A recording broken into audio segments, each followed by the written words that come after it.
Hey there, welcome back. Tonight's topic is the American Wild West. We are talking about the western regions of the United States during the 19th century, roughly from the 1840s to the 1890s. This period covers the decades when large numbers of people moved west of the Mississippi River, settling areas that would later become states like Kansas, Nebraska, Colorado, Arizona, and California. The reason this topic matters historically is simple. The Wild West is one of the most mythologized periods in modern history. Films, novels, and television shows have turned it into a story of freedom, opportunity, and rugged individualism. But when we look at how people actually lived, worked, and survived, we see a very different reality.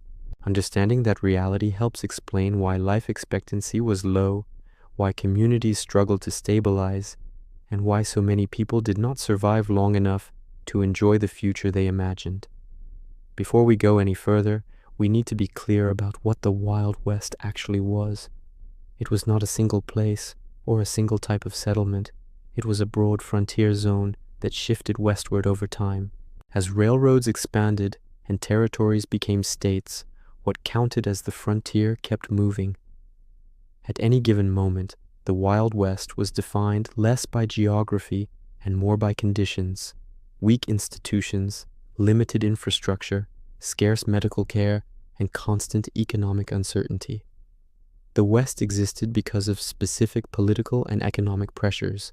By the early 19th century, land in the eastern United States was becoming more expensive and less accessible for ordinary families. Population growth, inheritance laws, and industrialization pushed many people into debt or wage labor.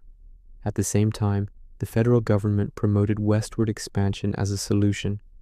Policies like the Homestead Act promised land to settlers willing to move west and improve it.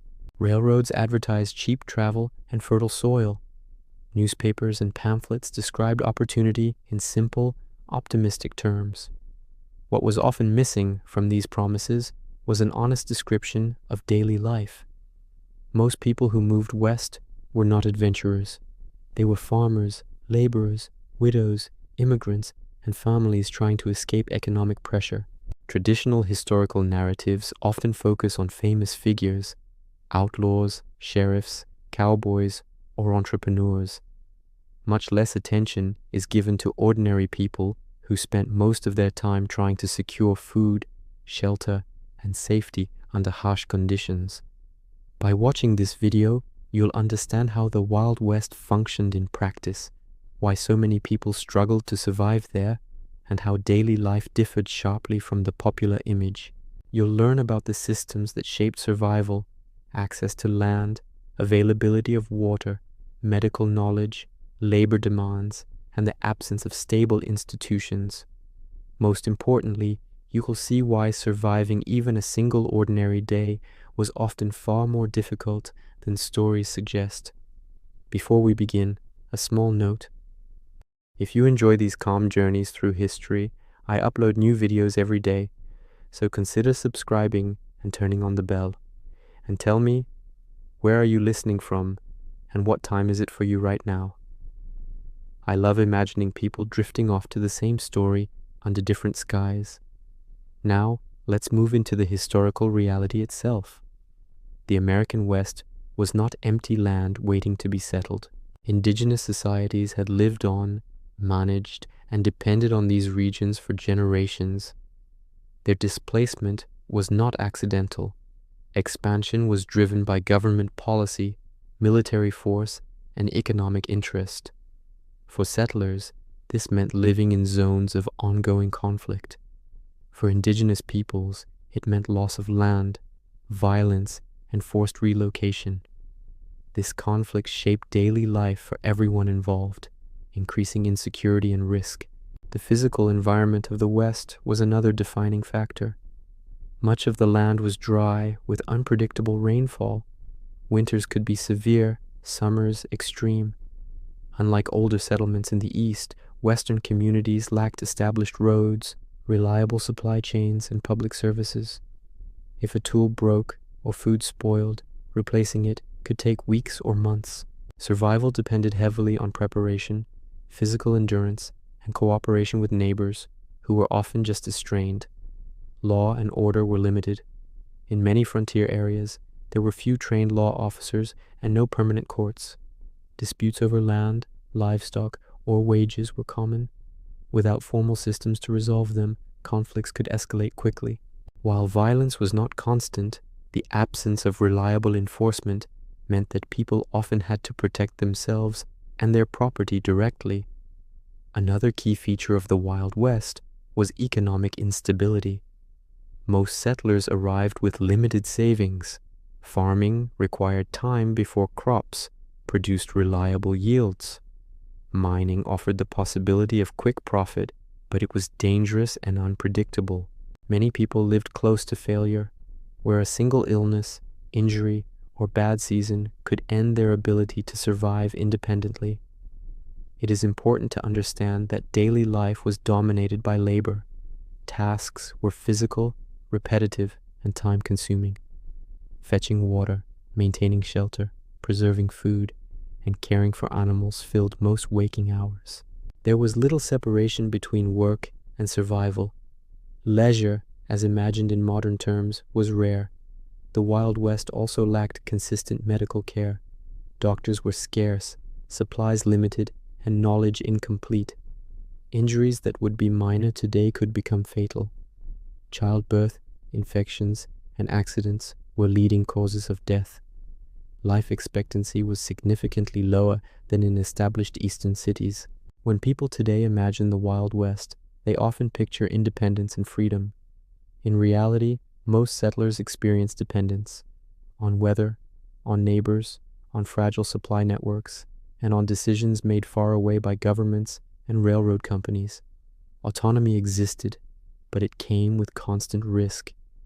Understanding this context helps explain why survival was never guaranteed. The Wild West was not designed to be safe. It was a transitional zone shaped by expansion, exploitation, and uncertainty. Every ordinary day required effort, planning, and endurance. As we continue, we'll look more closely at why people went west in the first place, what they expected to find, and how those expectations often collided with reality. For now, it's enough to recognize that the Wild West was not defined by adventure, but by the continuous challenge of staying alive long enough to build something stable. Part 2. Why people went west. Economic pressure and false promises. At this point in the story, we are looking at the motivations that pushed people toward the American frontier. By the mid-19th century, westward movement was not driven primarily by curiosity or adventure. It was driven by pressure.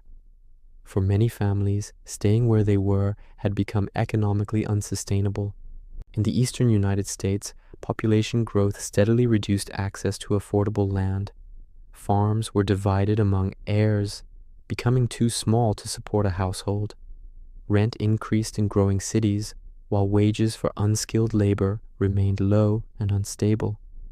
Industrialization created jobs, but those jobs were often dangerous, poorly paid, and insecure. Economic downturns, such as the Panic of 1837 and later financial crises, wiped out savings and forced families to reconsider their options. For people in this position, the West was presented as an alternative to dependency.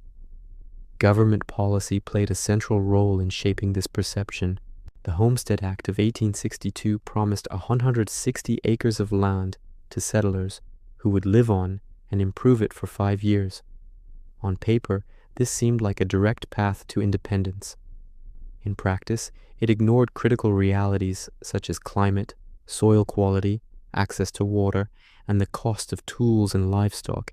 Railroad companies reinforced this optimistic narrative. They needed settlers to justify expansion and increase land values along new lines. Advertising materials described fertile land, mild weather, and abundant opportunity. Immigrants arriving from Europe were often targeted with pamphlets printed in their native languages.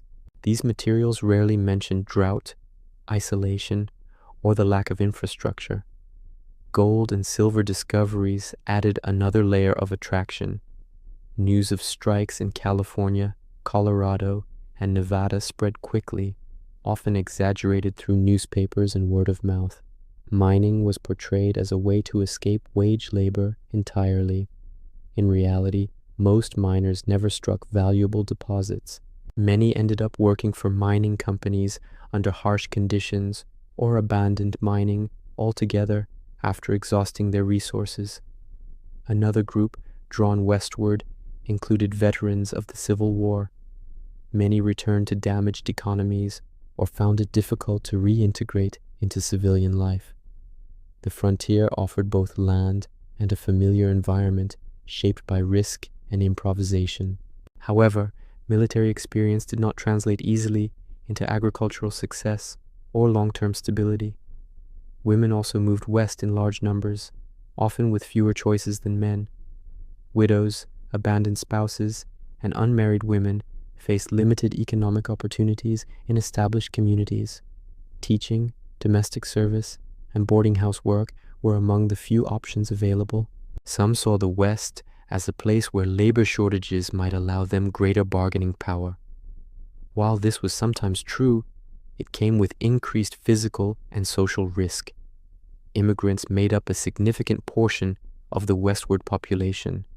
Irish, German, Scandinavian, Chinese, and Eastern European migrants were drawn by the promise of land ownership or steady work.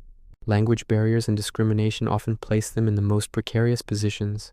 Chinese laborers, in particular, were heavily recruited for railroad construction, but excluded from land ownership and later targeted by violent exclusion laws. What tied these groups together was not optimism alone, but constraint. Moving west was often a last attempt to regain control over one's livelihood. Staying behind meant accepting debt, dependency, or permanent wage labor with little chance of advancement. The problem was that the promises made to settlers assumed ideal conditions. They assumed predictable weather, accessible markets, healthy bodies, and uninterrupted labor. Real life rarely met these assumptions. A single failed harvest, illness, or injury could undo years of effort. Without savings or institutional support, recovery was difficult. This mismatch between expectation and reality is central to understanding survival on the frontier. People arrived with plans based on incomplete or misleading information. Once there, leaving was expensive and sometimes impossible. The West did not offer freedom from economic systems. It replaced familiar systems with more fragile ones. As we move forward, we'll examine what it actually took to reach the frontier itself. The journey west was not a neutral transition. For many, the process of getting there already exposed the limits of endurance and the risks embedded in the decision to go at all. Part 3. Travel and Migration. Getting there was already dangerous. At this stage of the story, people have made the decision to go west. They have sold property, gathered supplies, and committed themselves to leaving familiar environments behind. What often gets overlooked is that survival in the Wild West did not begin at the destination. For many, the most dangerous part of the experience was the journey itself. Reaching the Western Territories in the mid-19th century required weeks or months of travel. The method depended on time period, wealth, and location. Before the widespread expansion of railroads, most settlers traveled overland using wagon trains. Others moved by riverboat and then continued on foot or by wagon. Even after railroads expanded, travel remained risky, uncomfortable, and physically demanding. The typical wagon journey was slow and exhausting. Wagons were usually pulled by oxen or mules, not horses, because they were cheaper and more durable. Progress averaged 10 to 15 miles per day under good conditions. That pace slowed dramatically when trails became muddy, rivers flooded, or animals fell ill. Travelers were exposed to weather at all times, with limited protection from heat, cold, or storms. Most wagons were not designed for comfort. They carried tools, food supplies, spare parts, and personal belongings, leaving little space for people. Families often walked alongside the wagons for most of the day to reduce strain on the animals. Children, elderly travelers, and the sick struggled to keep up. Fatigue accumulated quickly, increasing the risk of accidents. Disease was one of the most serious threats during migration. Cholera, dysentery, and typhoid spread easily along crowded trails where sanitation was poor. Human waste contaminated water sources, especially near popular campsites and river crossings. Clean drinking water was difficult to secure, and boiling water was not always practical due to fuel shortages. Once illness spread within a group, there were few effective treatments. Medical care during travel was minimal. Most wagon trains had no trained doctor. Basic remedies included laudanum, alcohol, and herbal preparations of limited effectiveness. Injuries such as broken bones, deep cuts, or infections could become life-threatening. Even minor wounds were dangerous due to dirt, insects, and the lack of antiseptic knowledge. River crossings were another major source of danger. Many routes required settlers to ford wide rivers with unpredictable currents. Wagons could tip or be swept away, drowning people and animals. Supplies lost during crossings could not easily be replaced. Some travelers attempted to float wagons using makeshift rafts, increasing the risk of collapse and injury. Weather added another layer of uncertainty. Summer heat caused dehydration and heat exhaustion. Sudden storms flooded trails and campsites. Lightning strikes were a real risk in open plains.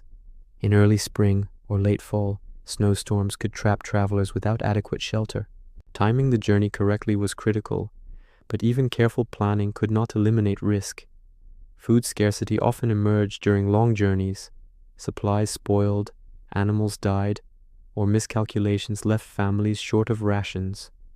Hunting along the trail was unreliable, especially as game became scarce near heavily traveled routes.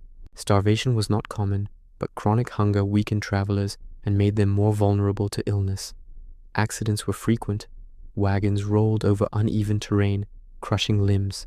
Firearms discharged accidentally. Children fell from wagons or were trampled by animals.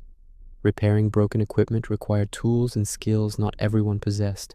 A damaged wagon could halt progress entirely, forcing families to abandon property or even turn back. Social dynamics within wagon trains could also affect survival. Groups were often composed of strangers brought together by necessity. Conflicts over leadership, pace, and resource allocation were common. Cooperation was essential, but not guaranteed. Disputes sometimes resulted in groups splitting apart, leaving smaller parties more exposed to danger. Travel by railroad reduced some risks, but introduced others. Early trains were overcrowded and uncomfortable. Accidents were common due to poorly maintained tracks and equipment. Derailments, boiler explosions, and collisions caused injuries and deaths. Once passengers disembarked, they often still faced long overland journeys to reach their final destinations. Women faced specific challenges during migration. Pregnancy, childbirth, and childcare occurred under difficult conditions. Privacy was limited, and medical assistance was scarce. Women were expected to maintain domestic tasks even while traveling, including cooking, cleaning, and caring for the sick. These demands added to physical exhaustion. Children experienced the journey differently, but no less dangerously. They were vulnerable to illness, accidents, and malnutrition. Many children died before reaching the West, their graves marked hastily along the trail. These losses were common enough to be expected, yet devastating for families. It is important to understand that migration filtered who reached the frontier. Those who arrived had already survived weeks or months of sustained risk. Many others turned back, became stranded, or died along the way. The population that eventually settled the West was shaped by this process of attrition. The journey west also drained resources. By the time settlers arrived, they were often physically weakened and financially depleted. Tools were worn, animals exhausted, and supplies reduced. This meant that settlers began frontier life at a disadvantage, already behind the expectations set by promotional materials. Travel was not simply a transition between two stable points. It was an extended period of exposure to risk that tested endurance, cooperation, and physical limits. Surviving the journey did not guarantee success in the West, but failing to survive it ended the attempt entirely. As we move forward, the focus shifts from movement to settlement. Reaching the frontier was only the first challenge. Once there, people faced the problem of creating shelter and safety in environments that offered little natural protection and few established resources. Part 4: Shelter and Housing. Living without real protection. At this point in the narrative, settlers have reached their intended destinations. The journey is over, but survival immediately presents a new problem: shelter. In the Wild West, housing was not a matter of comfort or preference. It was a matter of immediate physical protection from weather, illness, and exhaustion. Most settlers did not arrive to finished homes or prepared plots of land. They arrived at open ground. The first priority was building something, anything, that could block wind, rain, and extreme temperatures. Permanent housing was a long-term goal. Temporary shelter was a necessity from the first night. The type of shelter a settler could build depended heavily on geography and available materials. In wooded areas, simple log cabins were common. These structures were built quickly, often with unseasoned timber. Gaps between logs were filled with mud, grass, or clay. Insulation was poor, and roofs frequently leaked. Fireplaces provided heat, but also filled cabins with smoke due to inadequate ventilation.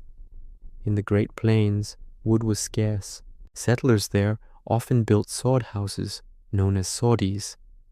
These were made by cutting blocks of thick prairie grass and stacking them into walls.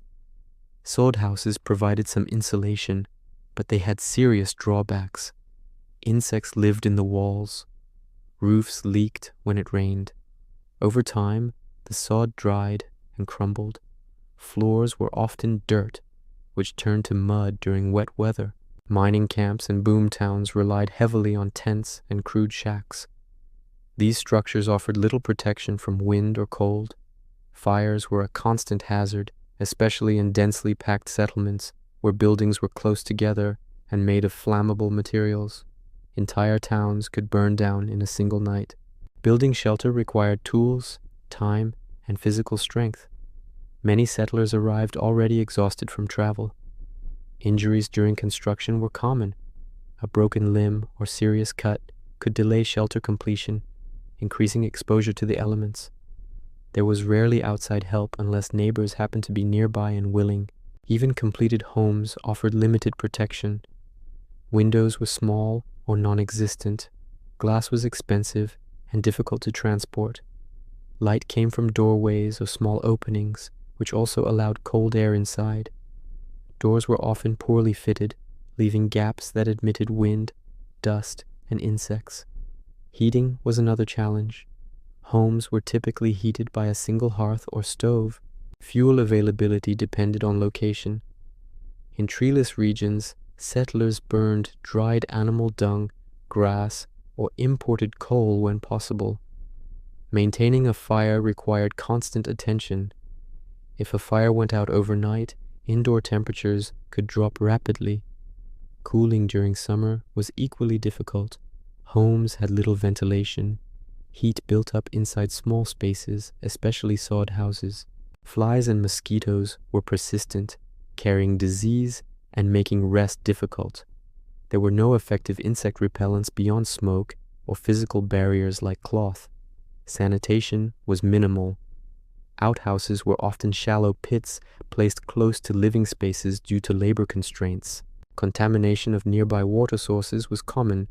Waste disposal was inconsistent, contributing to the spread of disease. Inside the home, food storage was limited, allowing rodents and insects to contaminate supplies. Privacy was almost non-existent. Families shared single-room spaces where cooking, sleeping, and working all occurred together.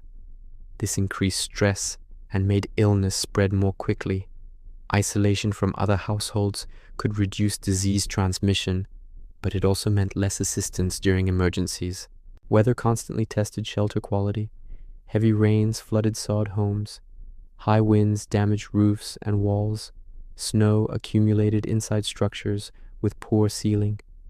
During severe storms, some homes collapsed entirely. Rebuilding required time and energy that settlers often did not have. The lack of secure housing affected sleep. Cold, noise, insects, and fear of animals or intruders disrupted rest. Chronic sleep deprivation weakened immune systems and reduced physical performance. Fatigue increased the risk of accidents and slowed recovery from illness. Shelter also had psychological effects. Living in cramped, fragile structures created constant awareness of vulnerability.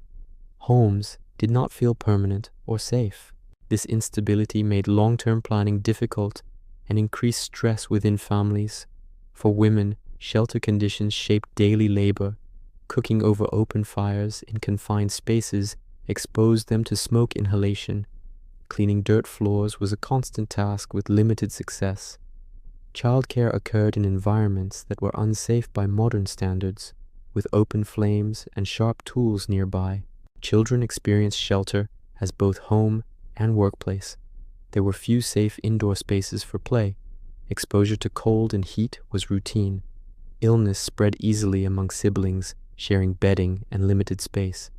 It is important to note that shelter conditions filtered survival outcomes. Families with better resources, skills, or luck were able to build more durable homes.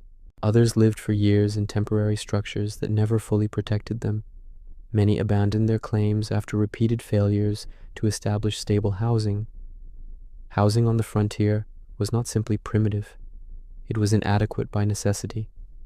The environment, lack of materials, and physical demands limited what settlers could realistically build. Survival depended on enduring these limitations rather than overcoming them. As we continue, the focus shifts from shelter to sustenance. Even the strongest shelter was useless without reliable access to food and clean water. In the next part, we shall examine how settlers attempted to feed themselves and why scarcity was a constant threat in everyday life. Part 5. Food, Water, and Nutrition. Chronic Scarcity. At this point in the narrative, settlers have some form of shelter, however fragile it may be. The next and more persistent challenge is food and water. In the Wild West, survival depended less on dramatic moments and more on whether people could consistently meet basic nutritional needs. For many settlers, this was an ongoing struggle rather than a temporary problem. Food scarcity on the frontier did not usually mean sudden starvation. It meant monotony, insufficiency, and long periods of nutritional stress.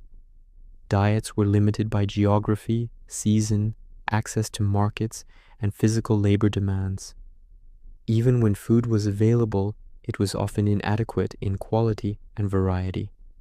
Most settlers arrived with provisions meant to last several weeks or months. These included flour, cornmeal, salt pork, dried beans, rice, coffee, and hardtack. These foods were chosen for durability, not nutrition. Fresh produce was rare during travel and remained rare after settlement until crops could be grown successfully. Vitamin deficiencies were common, even if people did not recognize them by name. Farming was the intended solution for most families, but it was not an immediate one.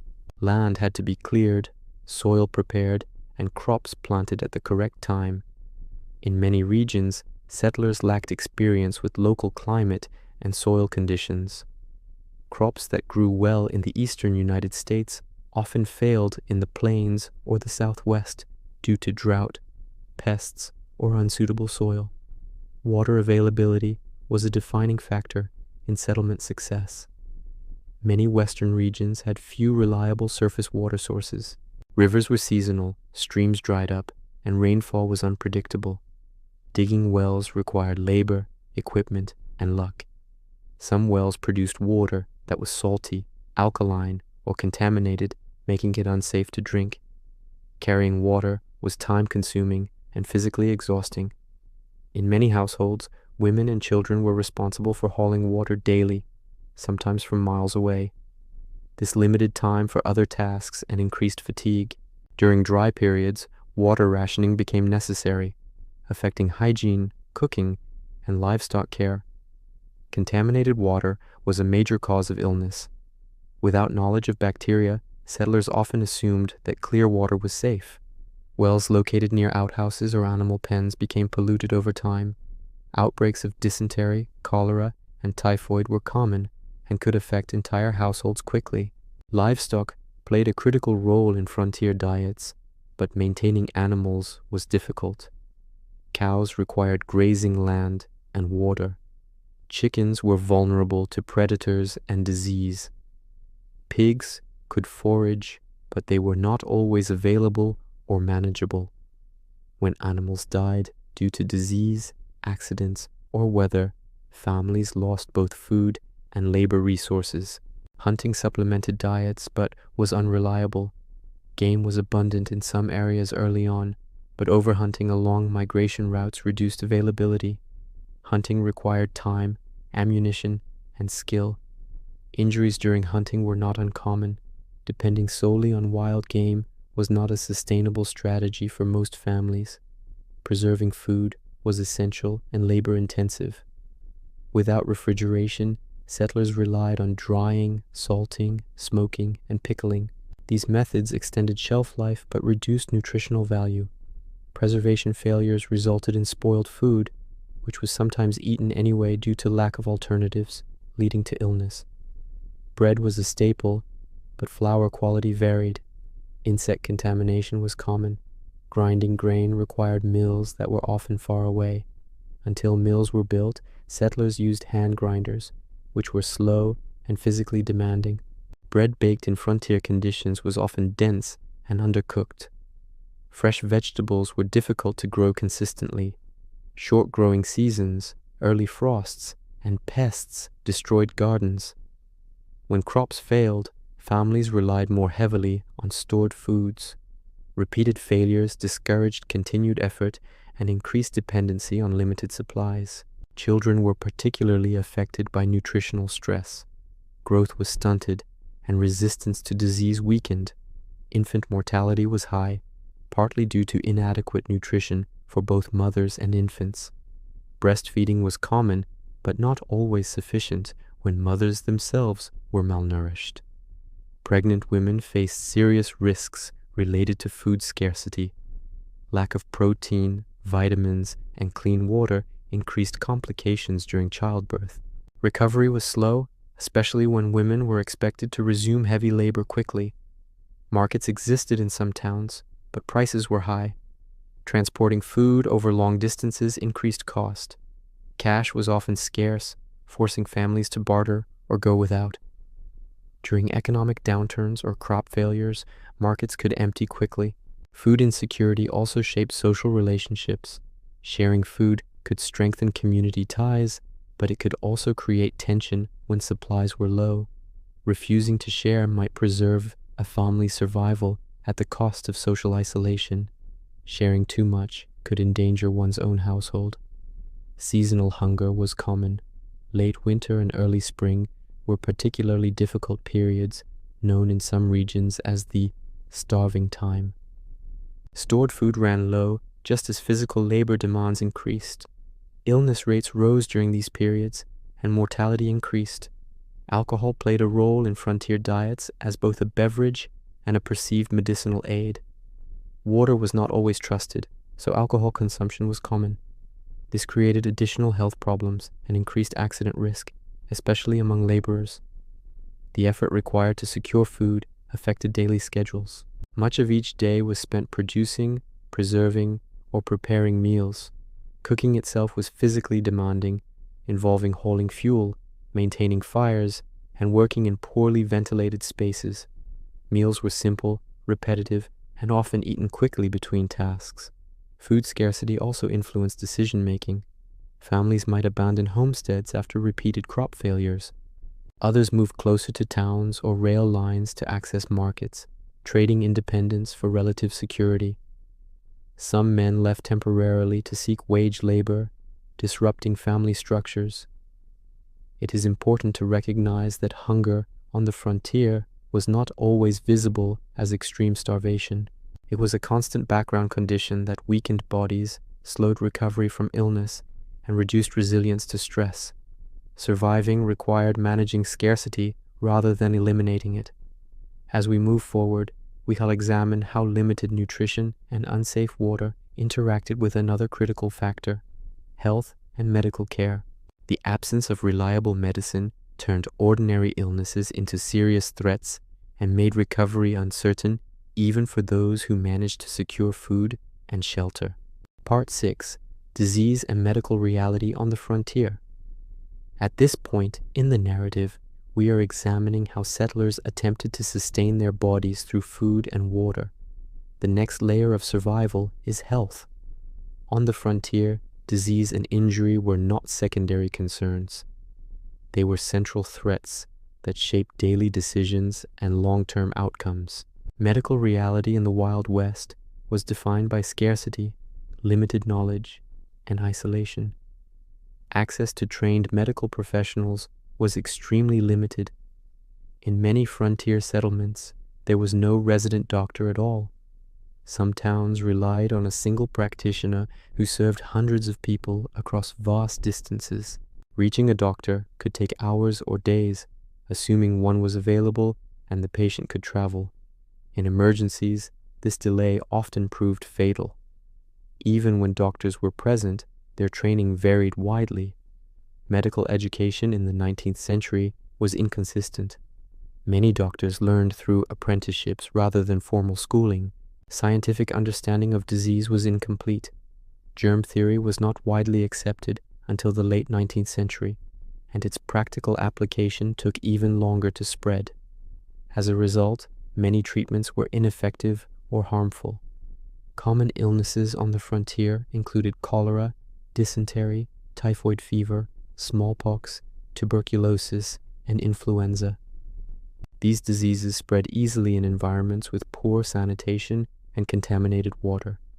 Overcrowded housing, shared bedding, and limited hygiene made transmission difficult to prevent. Once an illness entered a household, it often affected everyone. Injuries were equally dangerous. Farming, construction, mining, and animal handling exposed settlers to constant physical risk. Broken bones, deep cuts, crushed limbs, and burns were common. Without antiseptics or antibiotics, infections developed quickly. Amputations were sometimes performed to prevent the spread of infection, often without adequate anesthesia. Pain management was rudimentary. Alcohol, opium-based medicines like laudanum, and herbal remedies were commonly used. These substances could dull pain, but also cause dependency and overdose. Dosages were poorly controlled, especially when administered by non-professionals. Childbirth was one of the most dangerous medical events on the frontier. Most births were attended by family members or local midwives with limited training. Complications such as hemorrhage, infection, and obstructed labor were common causes of death. Maternal mortality rates were significantly higher than in established cities. Newborn mortality was also high, particularly in households affected by malnutrition or disease. Children faced constant health risks. Childhood diseases that are preventable today often proved fatal. Measles, whooping cough, and scarlet fever spread rapidly among children living in close quarters. Vaccination existed in limited form for smallpox, but access was inconsistent and sometimes resisted due to fear or misinformation. Mental health was rarely acknowledged as a medical concern, but psychological strain was widespread.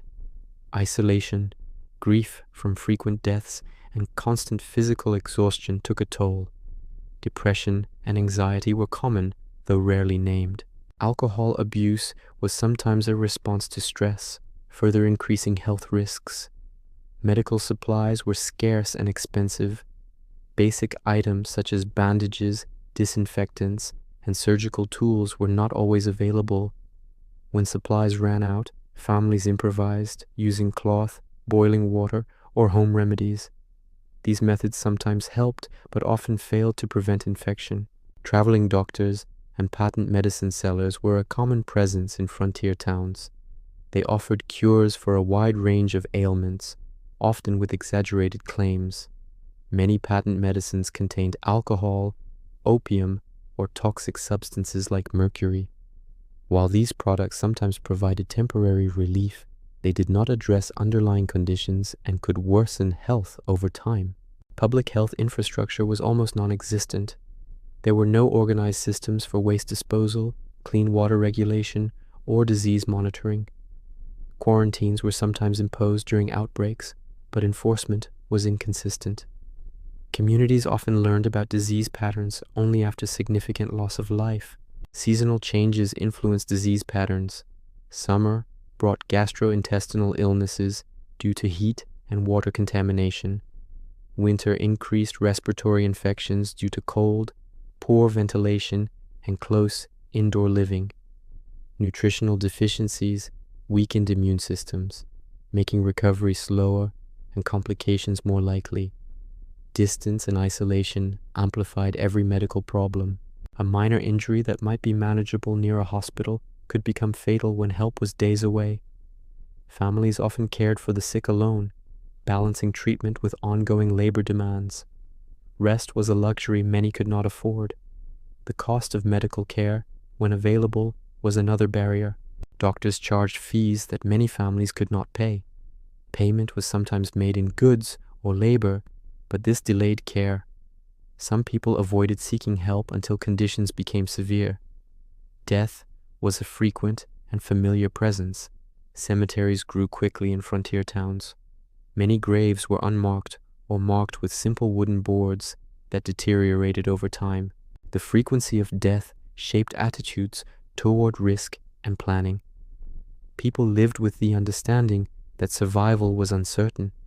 Despite these challenges, settlers developed informal support networks. Neighbors helped care for the sick, shared remedies, and assisted with burial when needed. These networks were essential but limited by everyone's own vulnerability.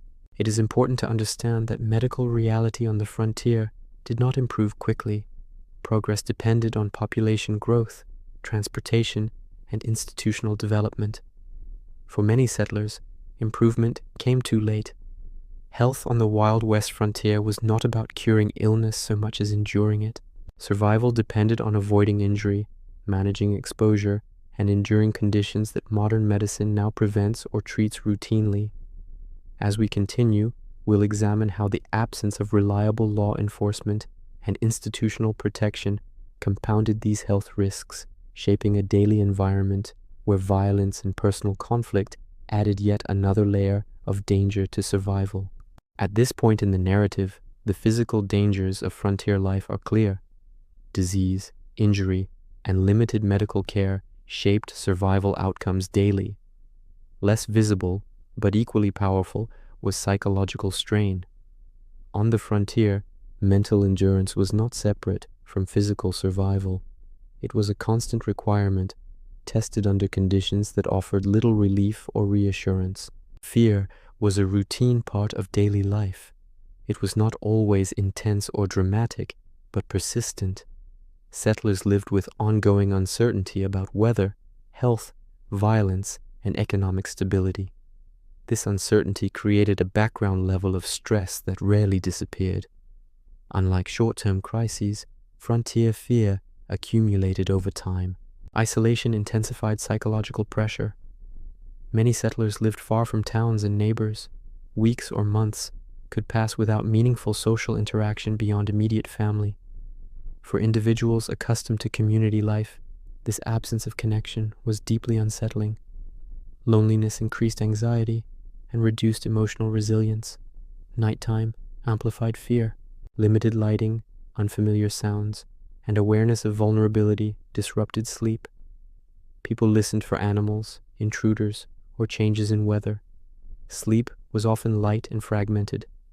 Chronic sleep deprivation affected judgment, mood, and physical health. Grief was common and often unresolved. Death occurred frequently from illness, accidents, childbirth, and violence. Funerals were brief. Markers were simple or temporary. There was little opportunity for extended mourning. Loss became part of daily life, processed quietly or not at all.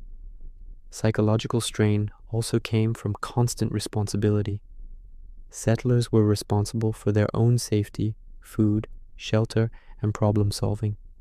There were few external authorities to rely on. This burden was especially heavy for heads of households who carried responsibility for others' survival. Failure carried emotional weight. When crops failed or animals died, settlers often blamed themselves, even when causes were environmental. Repeated setbacks eroded confidence. Some settlers internalized failure as personal inadequacy rather than structural limitation. Alcohol became a common coping mechanism. Drinking provided temporary relief from stress, pain, and boredom. Saloons served as social centers, especially for men. However, alcohol use increased accident rates, domestic conflict, and long-term health problems. Dependence developed quietly and was rarely addressed. Women experienced psychological strain differently, but no less intensely. Isolation, constant labor, and repeated childbirth under risky conditions created exhaustion. Emotional support was limited. Expectations of endurance discouraged open expression of distress. Depression and anxiety were present, but unnamed. Children absorbed psychological pressure early.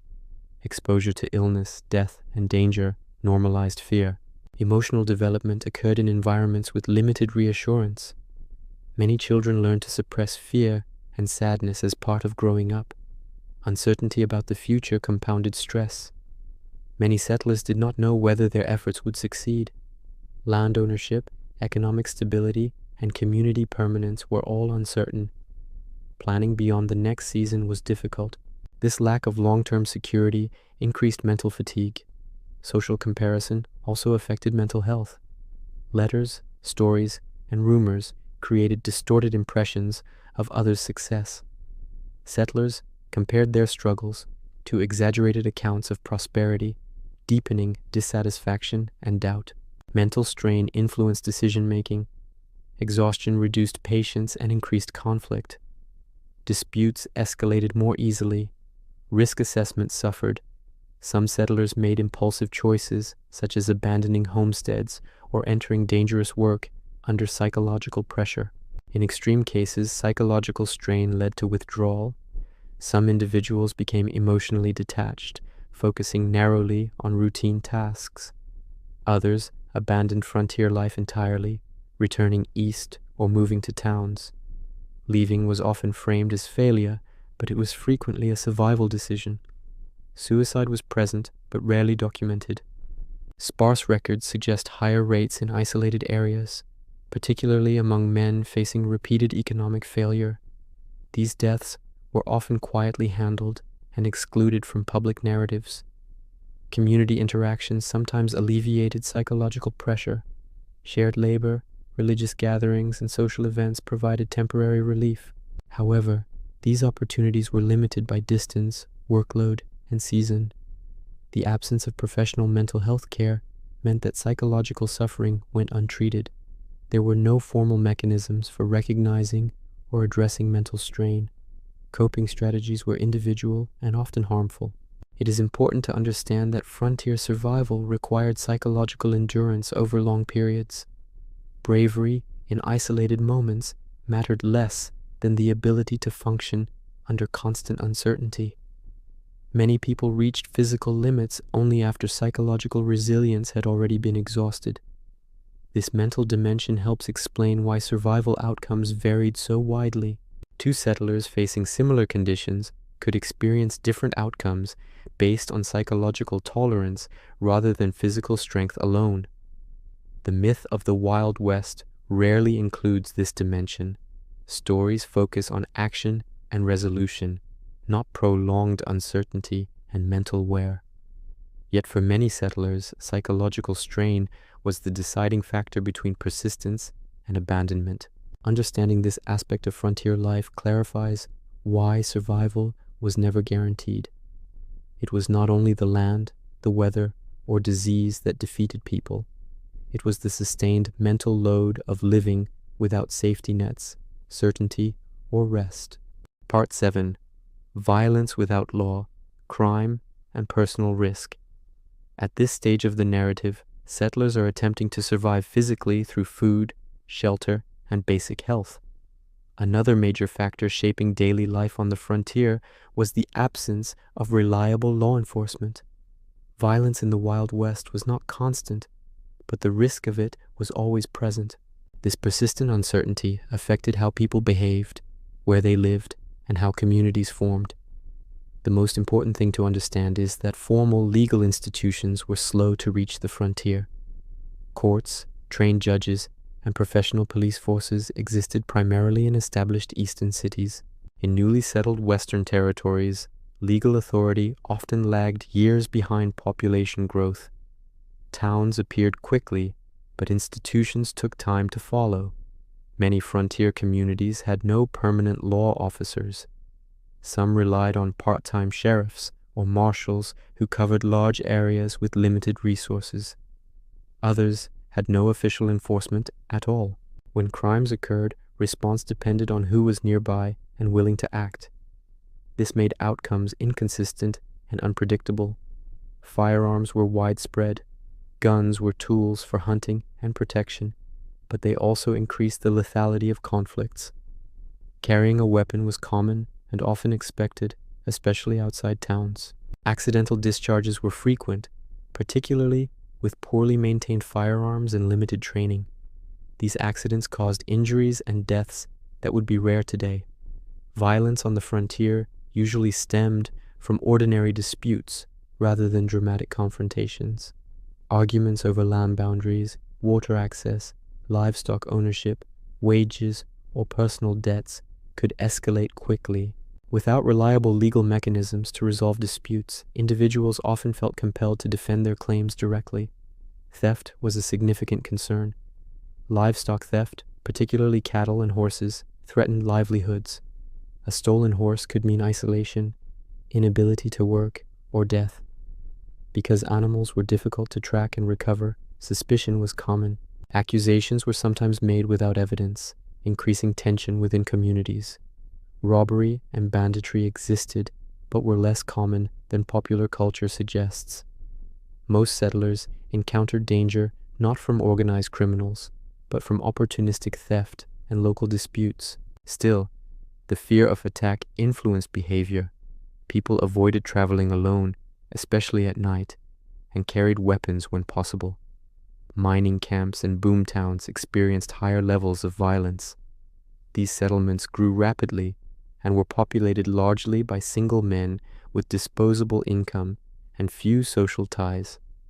Alcohol consumption was heavy, and gambling was common. Disputes in saloons often turned violent. Injuries and deaths resulting from fights were frequent. Alcohol played a major role in increasing risk. Drinking was widespread due to limited recreational options and the perception that alcohol was safer than water. Intoxication impaired judgment and escalated conflicts. Domestic violence, though rarely documented, was a serious issue in many households. Women faced specific risks related to violence. In isolated areas, protection was limited, reporting abuse was difficult, and legal remedies were rare. Some women relied on community support, while others endured harmful situations without recourse. The imbalance of power in frontier environments increased vulnerability. Children were not shielded from violence. They witnessed conflicts, injuries, and deaths regularly. Exposure to danger became normalized. This affected behavior and expectations from a young age, reinforcing a culture of self-reliance shaped by fear rather than stability. The absence of law also affected labor relationships.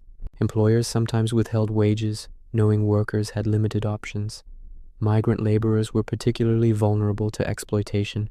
Complaints could lead to retaliation rather than resolution. In some regions, racial and ethnic violence was common. Indigenous people, Chinese laborers, and other minority groups were frequently targeted. Attacks were sometimes organized, sometimes spontaneous, and rarely punished. This violence reinforced social hierarchies and excluded certain groups from protection altogether. Travel between settlements added another layer of risk. Roads were poorly marked, and help was distant. Travelers faced the possibility of robbery, injury, or becoming stranded. A broken wagon or injured animal could leave someone vulnerable for days. Fear shaped settlement patterns. Families clustered together for safety when possible. Isolated homesteads were more vulnerable, but some settlers accepted this risk in exchange for access to land or resources.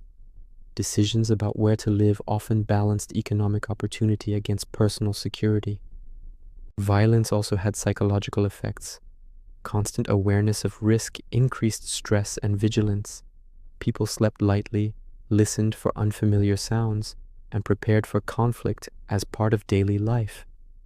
This ongoing strain affected health and relationships. It is important to note that most frontier communities wanted order. Many settlers supported the establishment of laws and institutions. However, building these systems required time, population stability, and external support. Until then, informal and often ineffective methods filled the gap.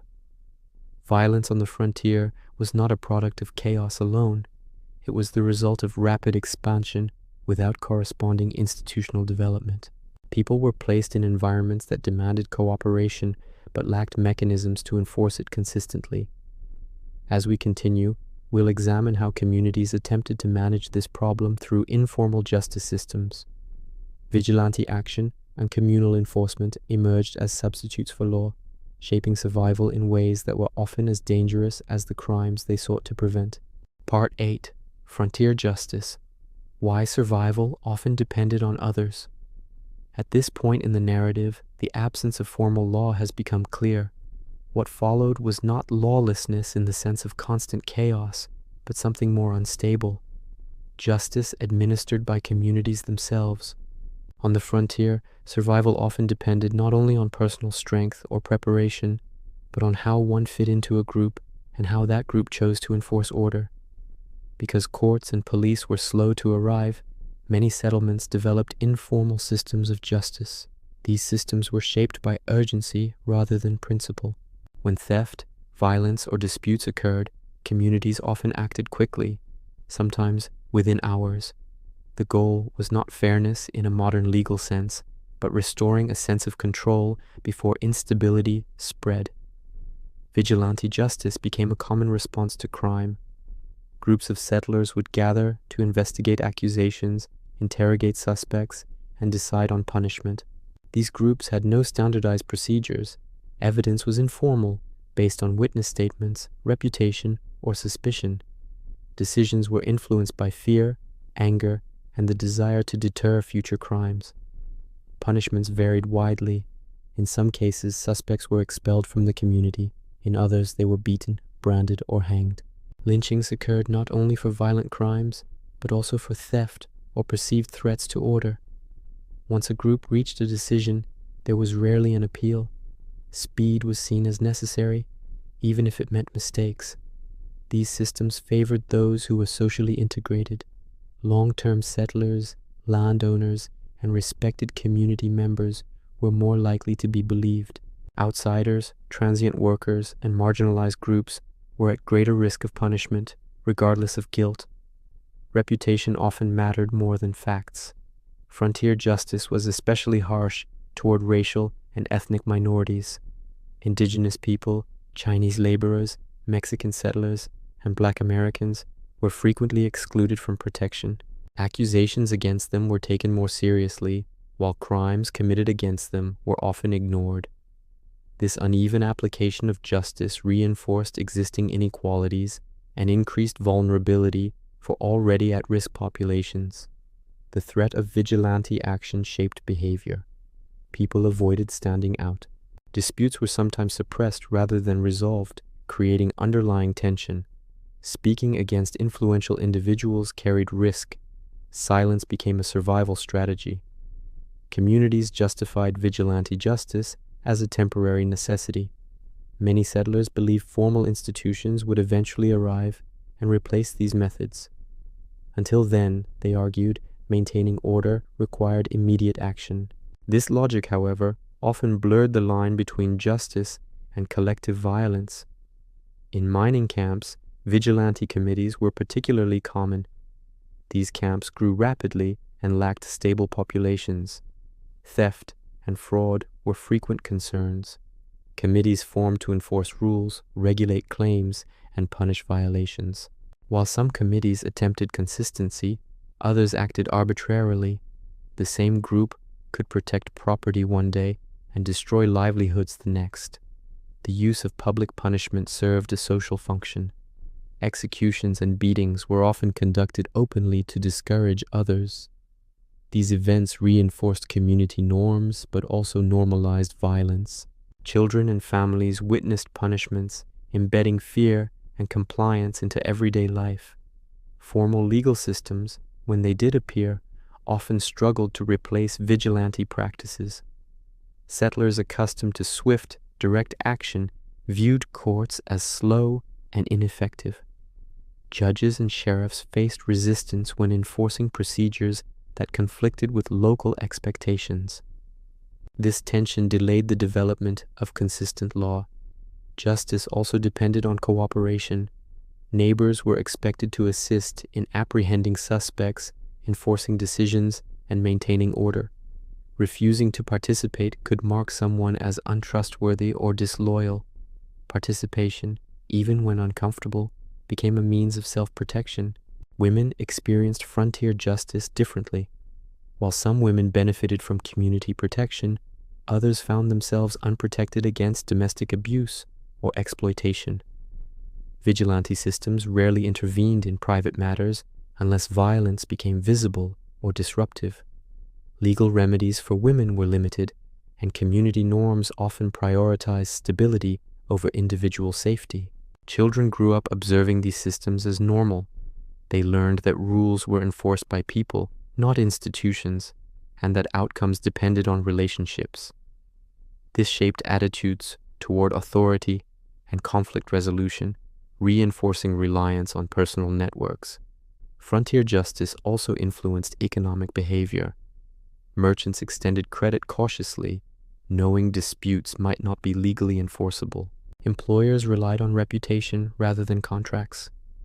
Workers accepted unfavorable terms to avoid conflict. Economic interactions were shaped by the risk of informal enforcement. Over time, some communities attempted to formalize justice through town charters, elected officials, and basic courts. These efforts required population stability, tax revenue, and external recognition. Until those conditions were met, informal systems persisted. It is important to understand that frontier justice was not simply a failure of morality. It was a response to structural absence. People faced real threats and lacked alternatives. However, the costs were high. Innocent people were punished, violence escalated, and fear became embedded in daily life. Survival in this environment depended on social alignment. Being known, trusted, and connected could protect an individual. Isolation increased risk. This reality influenced settlement patterns, marriage choices, and migration decisions. As we move forward, we'll examine another constant pressure that shaped frontier life: work. Labor on the frontier was relentless, physically demanding, and often dangerous. Even without violence or illness, the sheer burden of daily work tested the limits of human endurance. Part 9. Work and labor. Constant physical exhaustion. At this point in the narrative, survival on the frontier has been shaped by shelter, food, health, and informal systems of order. Another force tied all of these together was work. On the Wild West frontier, labor was not a means to improvement first and survival second. It was the opposite. Work existed to keep people alive from one day to the next, and it demanded more physical effort than most modern people can easily imagine.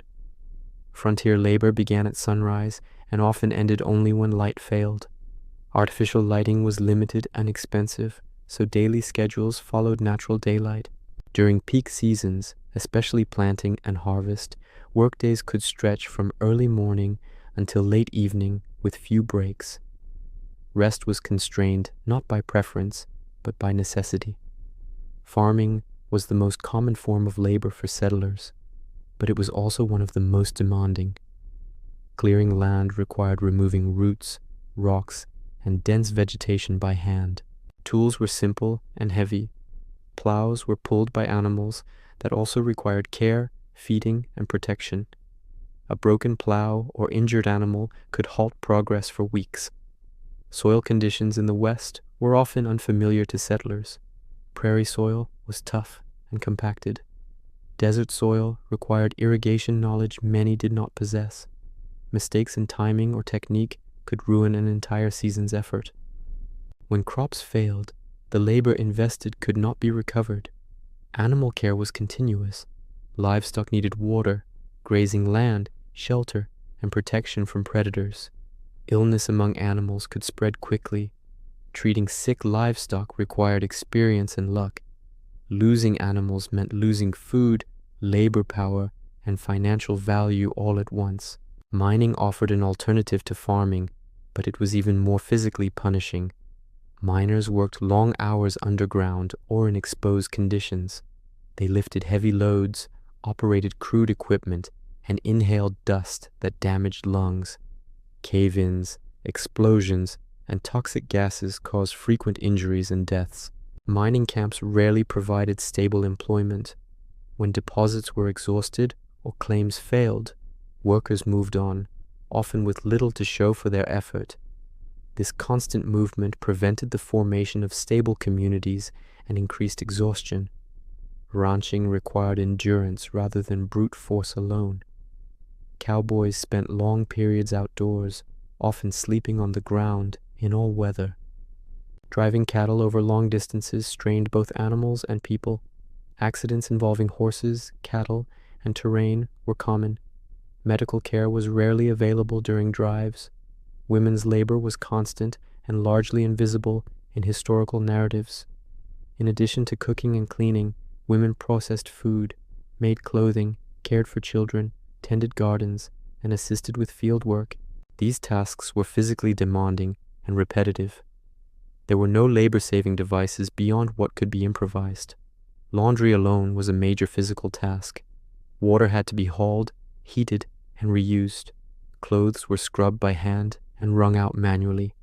This process could take an entire day and had to be repeated regularly to prevent disease and discomfort. Children were expected to work as soon as they were physically capable. Tasks were assigned based on age and strength. Younger children fetched water, gathered fuel, and cared for animals. Older children worked in fields, assisted with construction, or took on responsibilities normally assigned to adults in later periods. In many households, illness or injury did not excuse someone from work. If one person became sick, others had to take on additional tasks. This increased exhaustion and risk of injury. Rest was postponed because survival tasks could not wait. Seasonal rhythms controlled labor intensity. Winter reduced outdoor work, but increased the burden of maintaining shelter, caring for animals, and managing limited food supplies. Spring and summer demanded relentless physical output. There was little opportunity to recover from one season before the next began. Weather amplified labor demands. Heat increased dehydration and fatigue. Cold stiffened muscles and slowed movement. Rain turned soil into heavy mud that resisted tools and animals. Wind and dust damaged eyes and lungs, making sustained work more difficult. Work injuries were common and often untreated. Back strain, joint damage, and chronic pain developed early. Without medical intervention, these conditions worsened over time. Many settlers lived with constant pain that limited mobility but did not stop labor entirely. Economic pressure reinforced physical exhaustion. Most families lived close to the margin.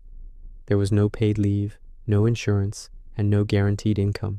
Falling behind meant hunger or debt. This pressure pushed people to work through injury and illness. Labor relationships varied, but exploitation was common. Wage laborers often worked long hours for uncertain pay. Contracts were informal or non-existent. Employers held power, especially in isolated areas. Disputes over wages were difficult to resolve without formal legal systems. The psychological effects of constant labor were significant. Fatigue reduced patience and increased conflict within households and communities. Decision-making suffered under exhaustion. Small mistakes had large consequences, reinforcing stress. Despite these conditions, many settlers continued to work beyond their physical limits. This endurance was not heroic in a romantic sense. It was necessary. The frontier did not reward effort with comfort. It rewarded it with the chance to continue. It is important to understand that exhaustion was cumulative. Each day's labor built on the strain of the previous day. Recovery was incomplete. Over time, this wear shortened lives and reduced resilience. Work on the frontier shaped identity and expectations. Value was measured in output and reliability. Those who could not keep up were vulnerable to economic failure and social exclusion. Survival depended as much on sustained physical capacity as on skill or planning. As we continue, we'll examine how the environment itself intensified these labor demands. Weather and geography were not passive backgrounds. They actively shaped daily risk and limited how much effort could realistically protect people from failure. At this point in the narrative, the physical demands of frontier life are clear.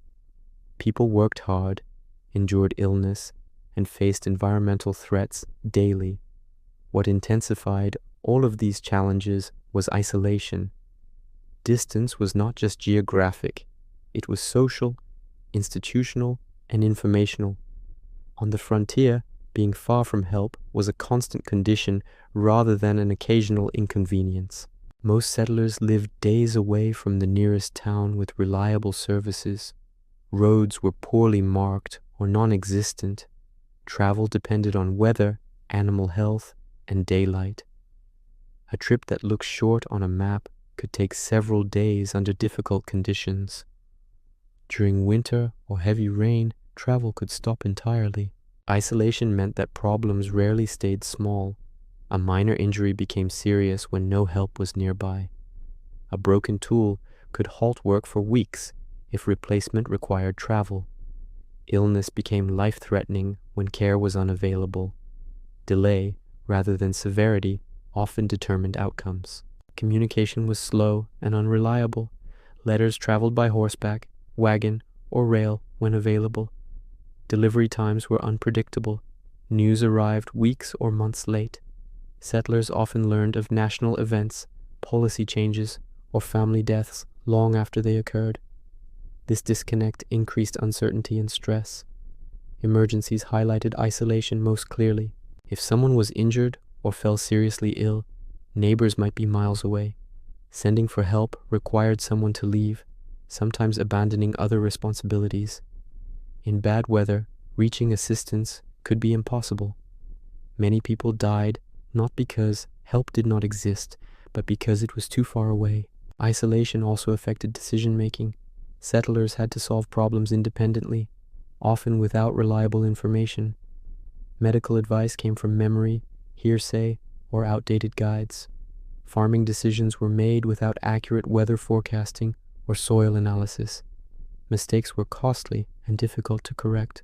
Loneliness was a persistent psychological strain. Social interaction was limited by distance and workload. Weeks could pass without seeing anyone outside the household. For individuals used to community life, this isolation was emotionally exhausting. Depression and anxiety increased, though rarely acknowledged. Towns offered some relief, but access was uneven. Boom towns appeared quickly but were unstable. Services fluctuated with population and economic cycles. A town might have a doctor one month and none the next. Stores could close suddenly. Reliability was rare. Religious gatherings, markets, and social events provided connection when possible. However, attendance required time and travel that many could not spare. During harsh seasons, isolation increased as movement became dangerous. Isolation also shaped trust. People depended heavily on the few neighbors they had. Cooperation was essential, but so was caution. Betrayal or conflict carried higher stakes when alternatives were limited. Social relationships were both lifelines and risks. Women experienced isolation particularly intensely. Many lived far from extended family and support networks. Pregnancy, childbirth, and illness occurred without experienced assistance. Emotional isolation compounded physical strain. Children grew up with limited peer interaction. Social development occurred within narrow circles. Exposure to broader community norms was delayed or absent. This affected education, behavior, and expectations. Isolation also affected economic opportunity. Selling goods or accessing markets required travel. Prices fluctuated based on distance. Cash shortages were common. Barter replaced currency in many areas, limiting flexibility. Information scarcity reinforced myth and misinformation. Exaggerated stories spread more easily than accurate reports. Settlers made decisions based on incomplete or false expectations. Correction came slowly, often after damage was done. The absence of rapid communication also delayed institutional development. Law enforcement, medical services, and education systems arrived slowly because coordination was difficult. Isolation slowed progress even where intent existed. For indigenous communities, isolation was often imposed deliberately through relocation and restricted movement. Distance from resources and allies weakened resistance and survival capacity. Over time, railroads and telegraph lines reduced isolation for some areas. Where they arrived early, survival rates improved. Where they did not, frontier conditions persisted longer. It is important to understand that isolation did not simply make life harder. It multiplied every other risk. Hunger, illness, violence, and exhaustion were all more dangerous when people were cut off from assistance and information. Survival on the frontier was not just about enduring harsh conditions. It was about enduring them alone, often without knowing when or whether relief would arrive. This isolation explains why so many settlers abandoned claims, why communities collapsed suddenly, and why endurance often mattered more than ambition. Part 10. Weather and Environment. Nature as a constant threat. At this point in the narrative, daily survival is already strained by labor, health, food, and fragile social order. Layered on top of all of this was the environment itself. Weather and geography in the Wild West were not background conditions. They were active forces that shaped every decision and routinely pushed people beyond their limits. The western frontier covered an enormous range of climates and landscapes. Settlers encountered deserts, grasslands, mountains, and semi-arid plains, often with little prior knowledge of how these environments behaved. Many arrived with assumptions based on eastern weather patterns, which proved dangerously misleading. One of the most persistent environmental challenges was unpredictability. Rainfall in large parts of the West was irregular and unreliable. A year of adequate rain could be followed by multiple years of drought. Settlers who planted crops based on early success often found themselves unprepared for long dry periods that destroyed yields and exhausted water supplies. Drought affected more than crops. Wells ran dry, rivers shrank, and grazing land disappeared. Livestock weakened or died, removing both food sources and labor power. Without irrigation infrastructure, which required capital and coordination, individuals had little ability to adapt beyond reducing consumption and hoping conditions improved. Heat posed a serious threat, particularly in the southern plains and desert regions. Summer temperatures regularly exceeded levels that the human body could tolerate comfortably during physical labor. Dehydration was common, especially when water sources were distant or unreliable. Heat exhaustion and heat stroke caused injuries and deaths, often misattributed to general illness.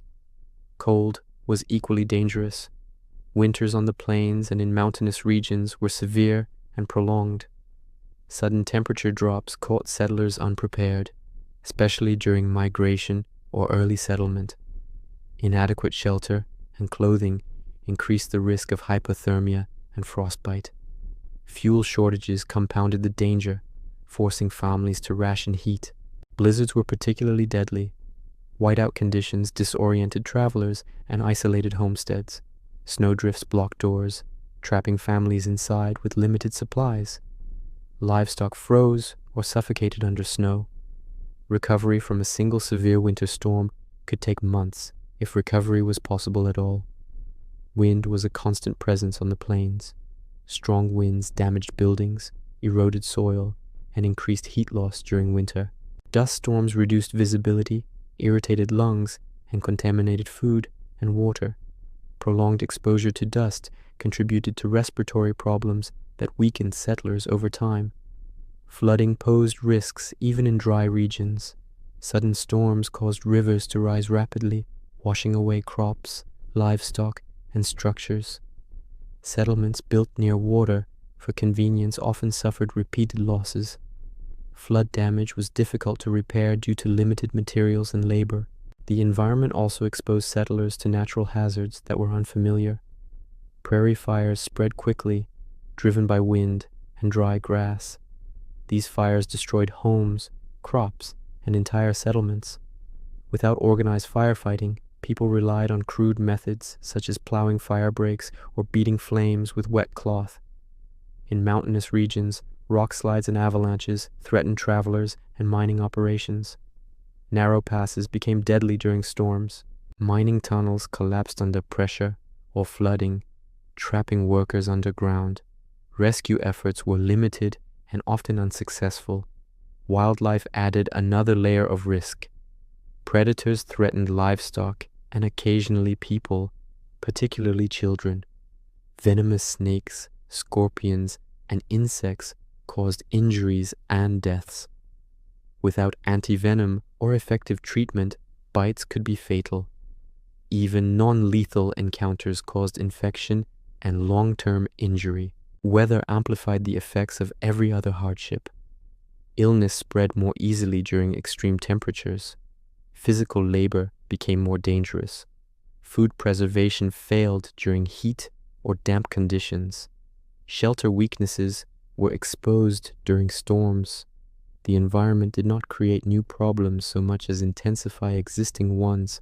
Environmental stress also affected mental resilience. Prolonged exposure to harsh conditions wore down morale. Repeated losses from weather events discouraged continued effort. Some settlers abandoned homesteads not because of a single disaster, but because of cumulative environmental pressure. Timing was critical and unforgiving. Planting too early risked frost damage. Planting too late risked drought. Misjudging seasonal patterns could undo an entire year's labor. Without accurate forecasting or long-term data, settlers relied on observation and luck. The environment also shaped social behavior. Communities sometimes cooperated during environmental crises, sharing resources and labor. In other cases, scarcity increased conflict. Decisions about water access, grazing land, and shelter location became sources of tension and dispute. Children were especially vulnerable to environmental conditions. Exposure to cold and heat affected development and increased mortality. Play and rest were limited by weather extremes. Long-term health consequences often followed early exposure. Women faced specific environmental burdens. Household tasks such as water hauling, food preparation, and childcare became more dangerous during extreme conditions. Pregnancy and recovery were harder in environments that taxed physical strength and limited rest. Environmental adaptation required knowledge that settlers often lacked. Indigenous populations possessed generations of experience with local conditions, but their knowledge was rarely sought or valued by settlers. This refusal to adapt increased risk and failure rates. Over time, some settlers learned to adjust. They changed crop choices, building techniques, and seasonal routines. These adaptations improved survival, but required time that many did not have. Early losses often prevented long-term adjustment. It is important to recognize that the Wild West was not uniformly hostile. Periods of stability existed, but the margin for error was narrow. A single environmental shock could erase years of effort. Recovery depended on resources and support that were often unavailable. Nature on the frontier was not an enemy in a dramatic sense. It was indifferent. It imposed limits without warning and offered no protection against miscalculation. Survival depended on aligning human effort with environmental reality, a task made difficult by limited knowledge and constant pressure. As we continue, we'll examine how these environmental pressures intersected with family structure and gender roles. Women and families bore much of the burden created by unstable conditions, shaping daily life in ways that rarely appear in traditional frontier narratives. Part 11: Women and Family Life on the Frontier. At this point in the narrative, the pressures of environment, labor, health, and informal order are already shaping daily survival. Within that structure, family life developed under conditions that offered little privacy, little rest, and few safeguards. For women in particular, frontier life was defined by continuous responsibility combined with limited authority and high physical risk.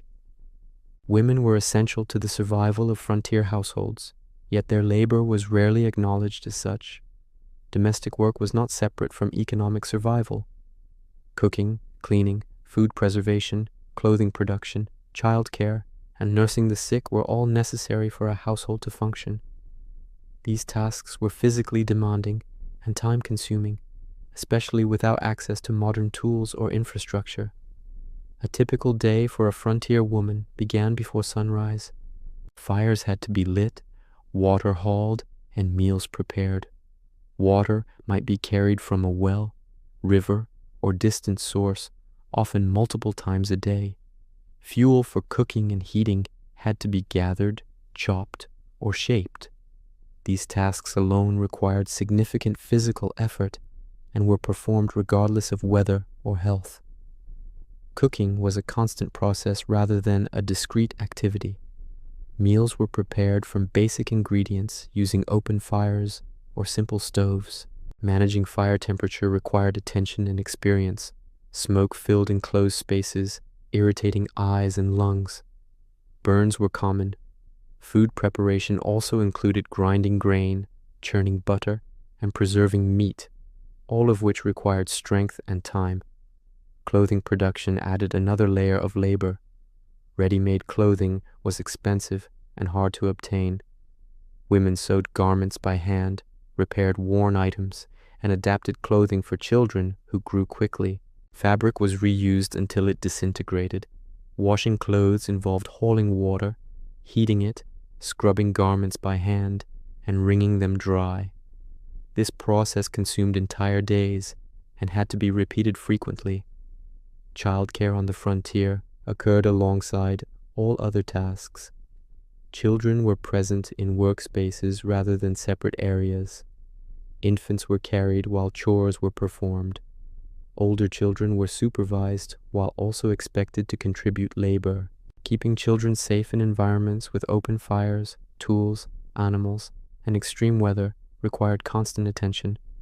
Pregnancy was a routine part of frontier life, but carried significant risk. Limited nutrition, heavy labor, and lack of medical care increased complications. Women often worked until late stages of pregnancy and resumed labor shortly after childbirth. Recovery time was minimal. Postpartum infections and hemorrhage were common causes of death. Births usually took place at home with assistance from family members or local midwives. These midwives varied in experience and training. Some had extensive practical knowledge, while others relied on limited tradition. Emergency interventions were rarely possible.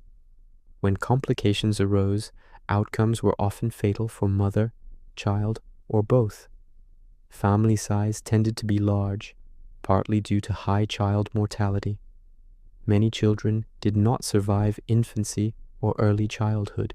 Grief was frequent, but often unspoken, as daily survival left little time for extended mourning. Loss became a familiar part of family life, shaping emotional resilience and expectations.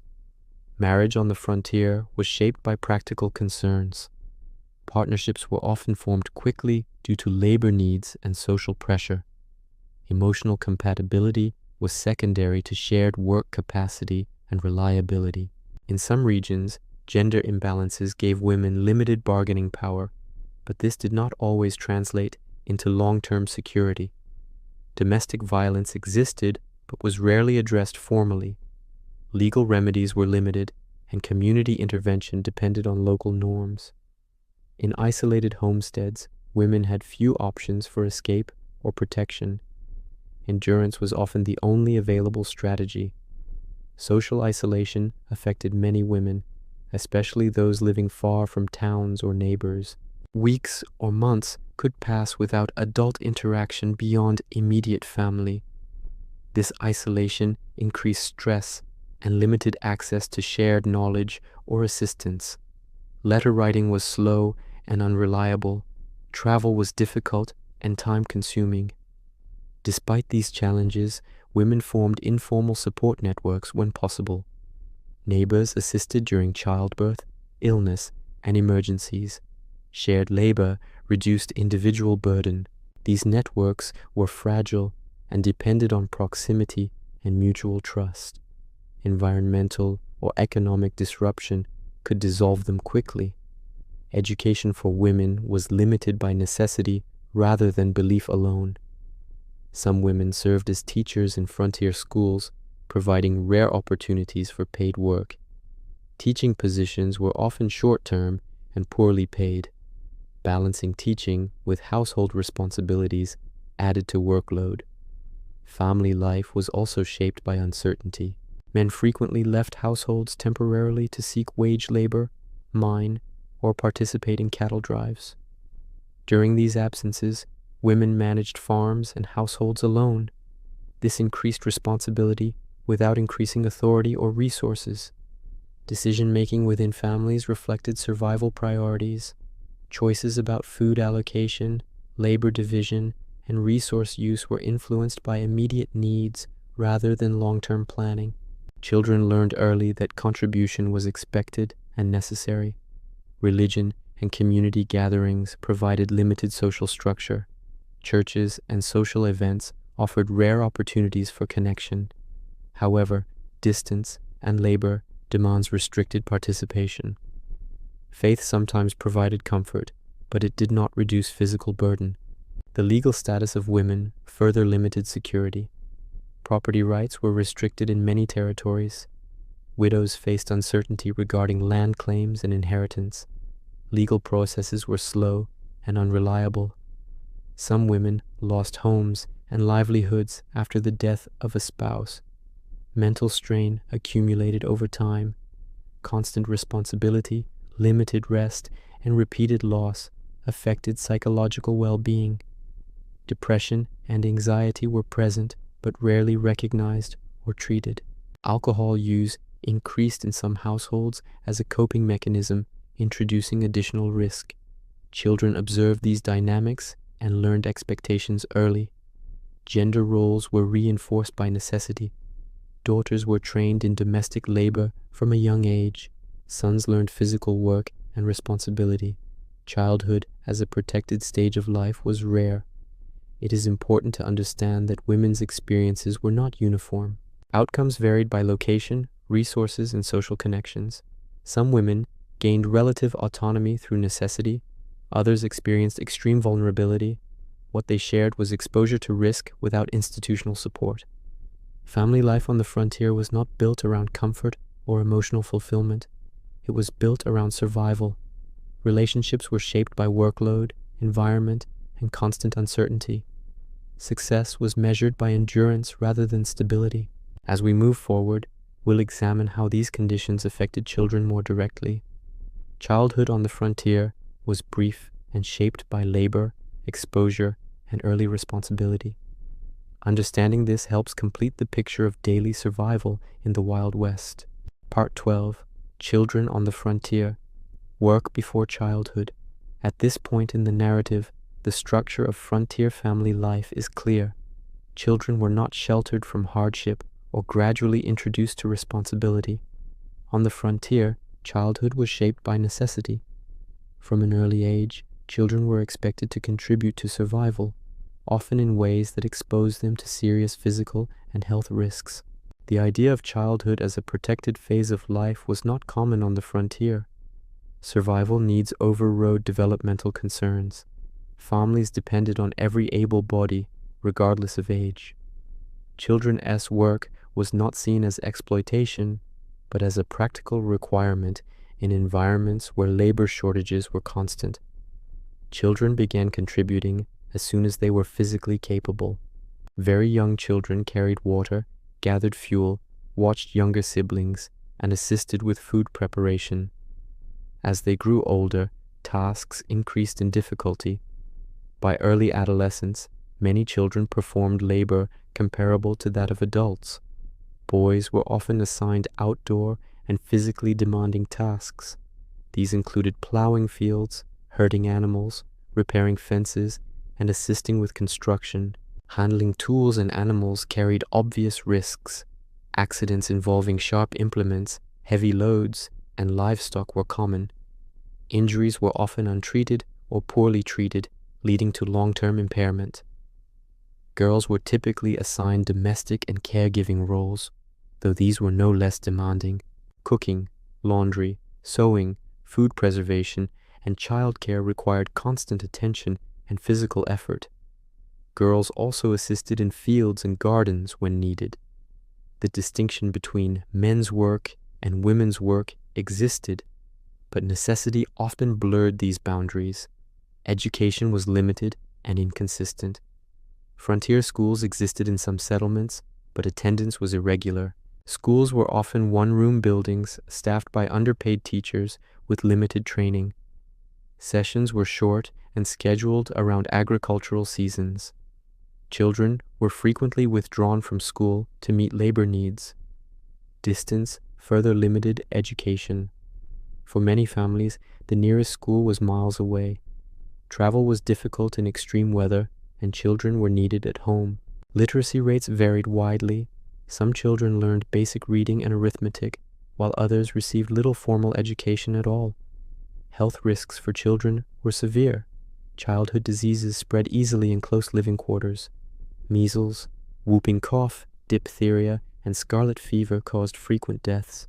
Malnutrition weakened immune systems, increasing vulnerability. Medical care for children was limited, and dosing for medicines was poorly understood. Infant mortality was especially high. Many infants did not survive their first year due to infection, poor sanitation, and inadequate nutrition. Mothers often lacked sufficient food during pregnancy and breastfeeding, affecting infant health. These losses were common and expected, though emotionally devastating. Environmental exposure affected children more intensely than adults. Extreme heat and cold disrupted sleep and increased illness. Children spent long hours outdoors performing tasks without adequate protection. Frostbite, heat exhaustion, and dehydration occurred even among the young. Accidents were a constant danger. Open fires, unsecured tools, unstable structures, and animals created hazardous environments. Children fell from wagons, were kicked by livestock, or suffered burns and cuts. Supervision was limited by workload. Preventable injuries were often fatal. Work-related fatigue affected children's development. Long hours of labor reduced time for rest and play. Chronic exhaustion slowed growth and impaired concentration. Many children entered adulthood physically worn and mentally conditioned to constant effort. Psychological strain was also significant. Children witnessed illness, injury, and death regularly. Siblings died, neighbors disappeared, and graves became familiar landmarks. Grief was rarely discussed openly. Emotional resilience developed alongside emotional suppression. Socialization occurred primarily within families. Peer interaction was limited by distance and workload. Children learned behavior through observation rather than instruction. Conflict resolution, gender roles, and authority structures were absorbed through daily experience rather than formal teaching. Religion and community gatherings provided some structure for children's lives. Church services and occasional social events offered rare opportunities for interaction and learning. However, attendance depended on distance, weather, and labor demands. Many children experienced these events infrequently. Orphanhood was not uncommon. Disease, accidents, and violence claimed adults as well as children. Orphaned children were sometimes taken in by relatives or neighbors, increasing household burden. Others entered informal labor arrangements or institutions when available. Legal protection for children was minimal. Child labor laws did not exist or were unenforced. Abuse and neglect were rarely addressed by authorities. Community norms prioritized survival over individual welfare. Children's suffering was often seen as unavoidable. Despite these conditions, children developed skills and adaptability. They learned to manage responsibility, problem solve, and contribute meaningfully. These traits increased survival odds, but came at the cost of shortened childhoods and long-term health. Outcomes varied widely. Children in resource-rich households with stable communities fared better. Others experienced repeated loss, hunger, and injury. The frontier magnified inequality even among the young. It is important to understand that frontier society depended on child labor. Without it, many households would not have survived. This reliance shaped cultural expectations and normalized hardship for children. Childhood on the frontier was not defined by innocence or protection. It was defined by participation in survival. Responsibility arrived early, and the margin for error was narrow. As we continue, we'll turn to another group whose survival was profoundly shaped by frontier expansion: indigenous peoples.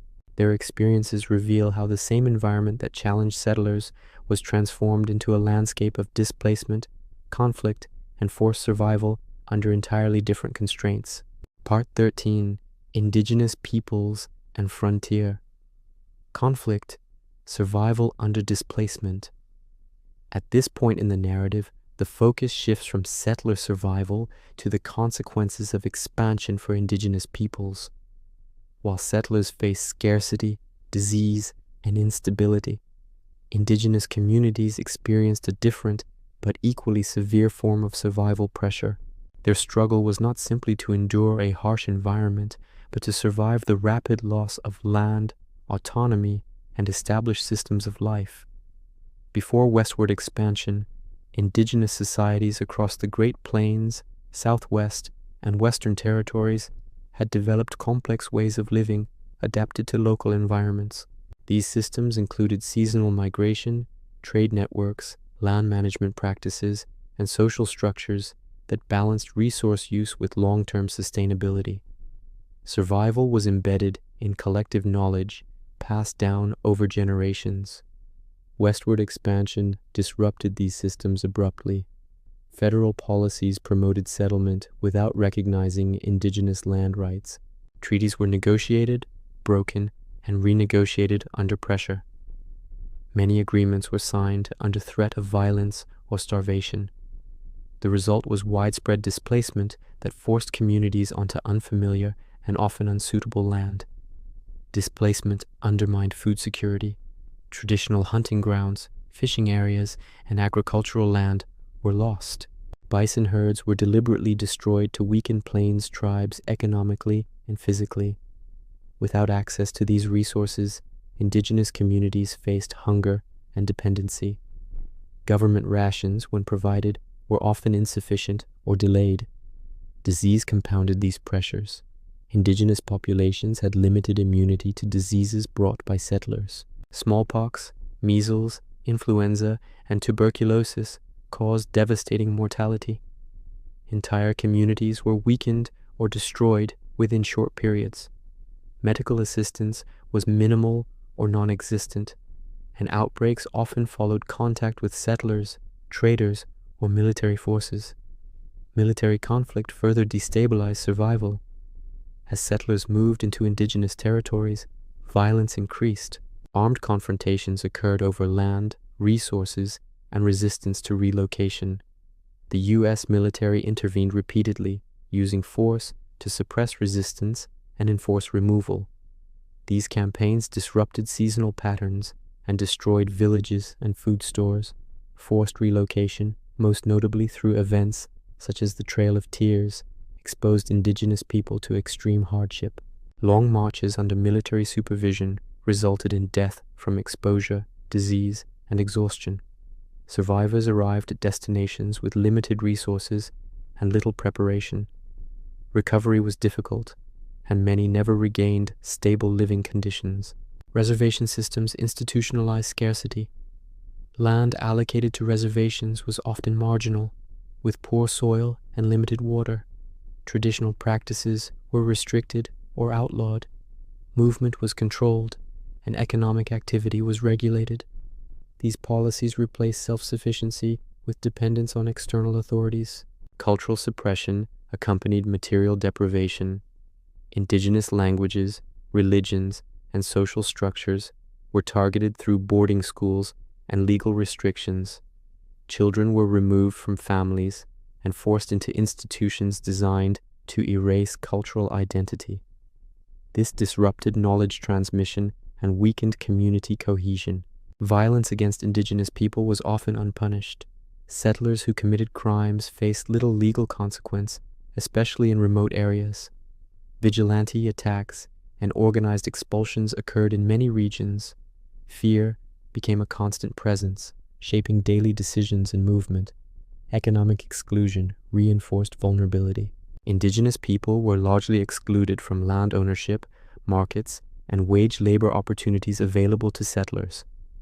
When employment was available, it was often seasonal, dangerous, and poorly paid. Economic dependency limited options for resistance or recovery. Environmental pressures affected indigenous communities differently.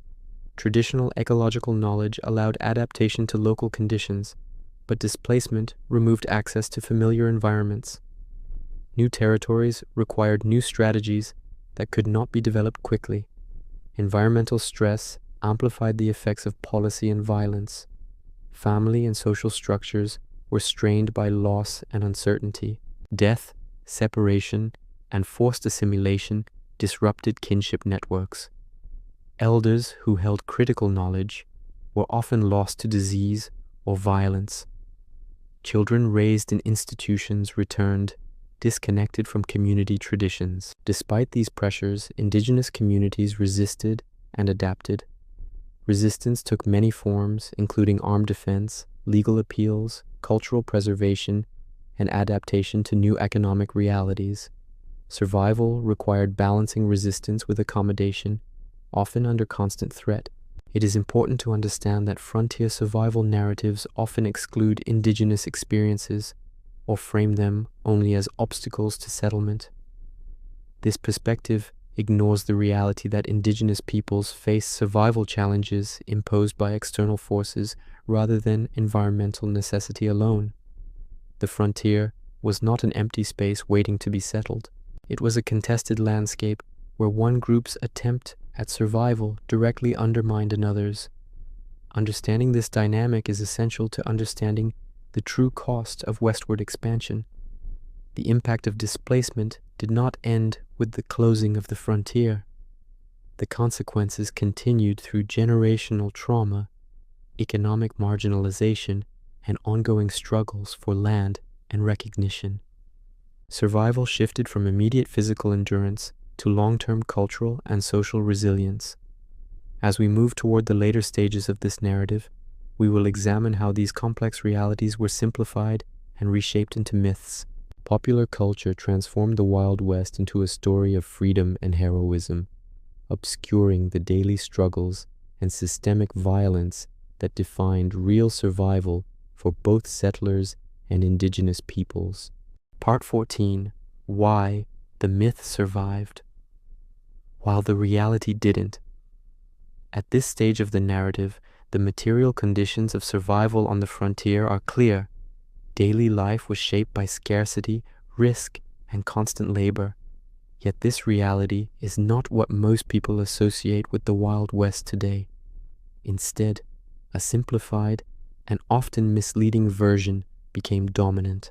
Understanding why this myth survived requires examining how history was recorded, consumed, and commercialized, highlighting which experiences were emphasized and which were ignored.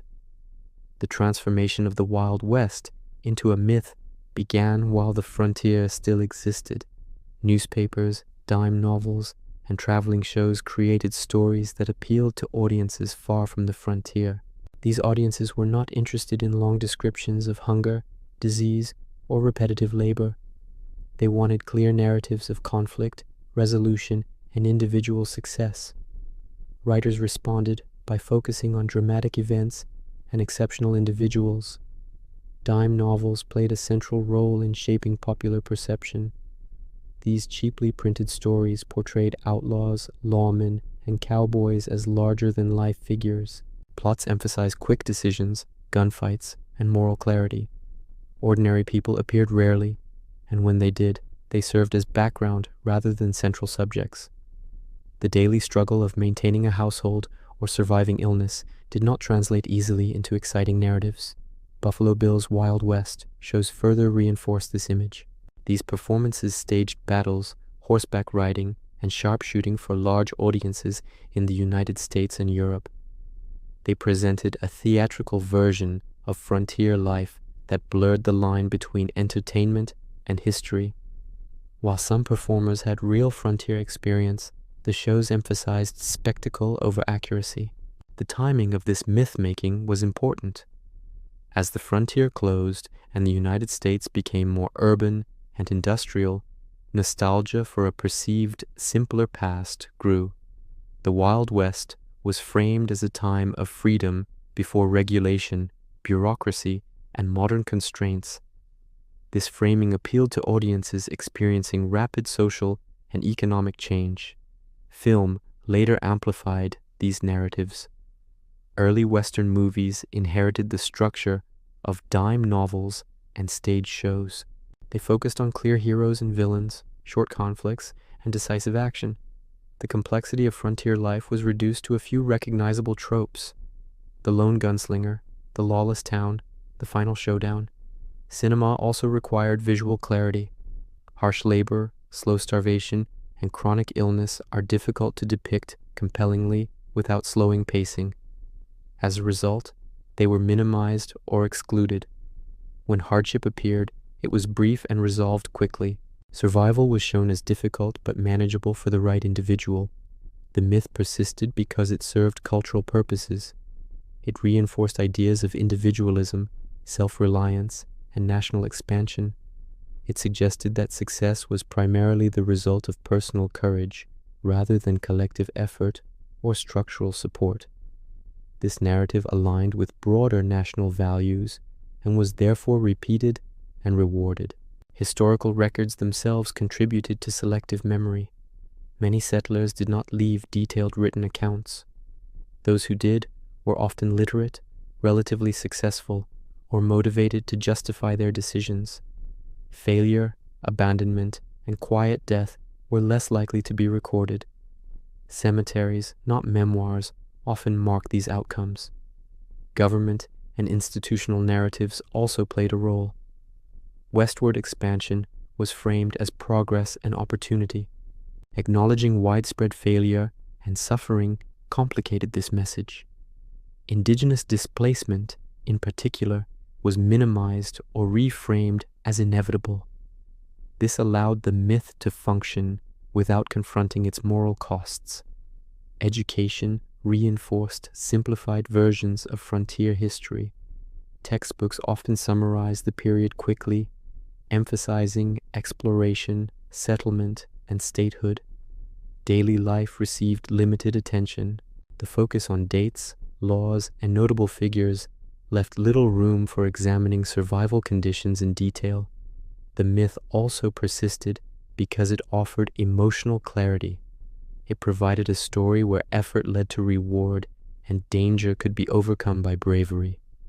Real frontier life offered no such guarantee. Effort often led only to continued survival, not improvement.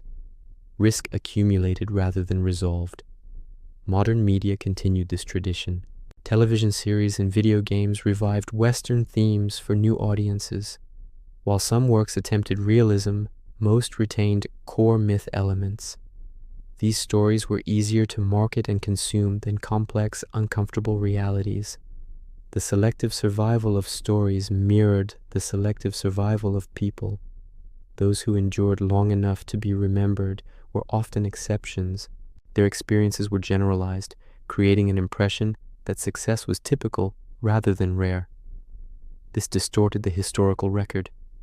It is important to understand that myth-making was not always intentional deception. Many people genuinely believed in the narratives they repeated. Over time, repetition solidified these stories into accepted truth. Challenging them requires deliberate examination of overlooked evidence. The myth also obscured collective effort. Frontier survival depended heavily on cooperation, shared labor, and informal support networks. These systems do not fit neatly into individual hero narratives. As a result, they were underrepresented in popular memory. Women's experiences were particularly marginalized. Domestic labor, caregiving, and emotional endurance were essential but lacked dramatic appeal. Their omission further distorted understanding of how survival actually occurred. Indigenous experiences were either erased or simplified. When included, they were framed as obstacles rather than as societies undergoing forced survival under extreme pressure. This framing supported expansionist narratives while avoiding accountability. The endurance of the myth affects modern understanding. It shapes expectations about hardship, independence, and resilience. It encourages the belief that survival is primarily a matter of attitude rather than conditions. This belief can obscure the importance of infrastructure, institutions, and collective support. Re-examining the Wild West requires separating narrative from structure. The frontier was not a testing ground for heroism so much as an environment where systems were absent or unstable. Survival depended on managing risk rather than conquering it. The reality did not disappear because it was unimportant. It disappeared because it was difficult to tell and uncomfortable to remember. Myths survive when they simplify complexity and protect identity. As we approach the final part of this narrative, we will bring these elements together. Understanding why the myth endured helps clarify what the Wild West actually teaches about survival, resilience, and the limits of individual effort. Part 15. What the Wild West actually teaches about survival. At this final stage of the narrative, we are no longer examining individual hardships in isolation. We are looking at what the Wild West, taken as a whole, reveals about survival. When stripped of myth and selective memory, the frontier offers a clear lesson. Survival was rarely about courage alone. It was about structure, resources, timing, and the limits of the human body under sustained pressure. The first and most important lesson is that survival on the frontier was conditional. It depended on factors that individuals could not fully control. Weather patterns, soil quality, disease exposure, market access, and institutional presence shaped outcomes more than personal determination. Hard work was necessary, but it was not sufficient. Many settlers did everything right according to the standards of their time. They planned carefully, worked relentlessly, and adapted when possible. Yet large numbers still failed. Crops failed despite effort. Illness struck without warning. Injury removed the ability to work. These outcomes were not moral failures. They were structural consequences of operating in an environment without safety margins. The Wild West demonstrates the importance of infrastructure. Roads, railways, medical facilities, schools, and legal systems were not luxuries. They were survival tools. Where these systems developed early, survival rates improved. Where they lagged, mortality remained high. Individual effort mattered most when supported by shared systems. Another lesson is the role of cooperation. Despite popular narratives, isolated individuals rarely survived long-term. Those who endured were usually embedded in networks of mutual aid. Neighbors shared labor, food, information, and care during illness. These informal systems compensated imperfectly for the absence of formal institutions. At the same time, cooperation had limits. Scarcity strained relationships. When resources ran low, trust eroded. The same communities that supported members during crises could turn against them under pressure. Survival often depended on maintaining social alignment as much as physical capacity. The frontier also highlights the cost of constant adaptation. Settlers were required to learn new skills rapidly, often through failure, farming unfamiliar land, managing livestock in new climates, and responding to unpredictable weather demanded continuous adjustment. This process consumed time and energy, leaving little capacity for recovery or long-term planning. Physical endurance was another critical factor. Survival required sustained labor over years, not brief bursts of effort. Many bodies wore out before stability was achieved. Chronic pain, untreated injuries, and cumulative exhaustion shortened lives. The frontier did not test strength once, it tested it continuously. Health outcomes reveal another structural lesson. Disease and injury were not simply personal misfortunes. They reflected environmental conditions, sanitation, nutrition, and access to care. Where clean water and medical knowledge improved, mortality declined.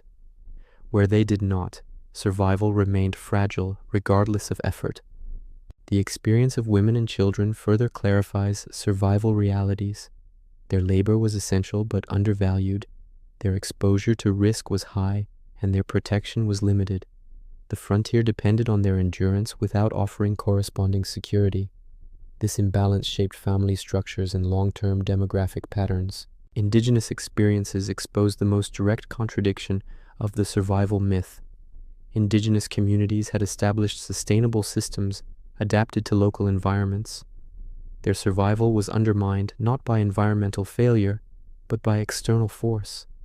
Displacement, violence, and policy removed the conditions that had supported life for generations. This was not a natural outcome of frontier conditions. It was a deliberate restructuring of survival possibilities. The myth of the Wild West reframed these realities into a story of individual triumph. This reframing served cultural and political purposes, but it obscured the costs. It suggested that survival was primarily a matter of character rather than context. The historical record does not support this conclusion. What the Wild West actually teaches is that survival is relational. It depends on how individuals interact with systems, environments, and each other. When those systems are weak or absent, survival becomes precarious regardless of effort or intention. The closing of the frontier did not eliminate these lessons. Modern societies continue to rely on infrastructure, institutions, and collective action to manage risk. When these supports fail, vulnerability increases quickly. The frontier is not a distant anomaly. It is a case study in what happens when survival is left to individuals alone. It is also a reminder of selection bias in memory. We remember the stories of those who endured long enough to tell them. We forget the many who did not. Survival narratives often reflect outcomes, not probabilities. The Wild West was survivable, but not reliably so. Understanding this does not diminish the resilience of those who lived there. It clarifies it. Their endurance occurred within narrow margins and under constant strain. Many survived, not because conditions were favorable, but because they adapted long enough to avoid immediate failure. As a historical case, the Wild West challenges simplified ideas about hardship and success. It shows that effort without support leads to exhaustion. Risk without protection leads to loss. Survival without structure is unstable. If there is a single practical conclusion to draw, it is this: surviving a day in the Wild West was not about bravery in the abstract. It was about managing scarcity, avoiding injury, maintaining social ties, and hoping that conditions did not align against you all at once. For many, they eventually did. If you enjoyed drifting through this piece of the past, maybe leave a like, or just let the story carry you to sleep. If you'd like more quiet journeys like this one, you can subscribe, but only if it feels right. The world remembers you.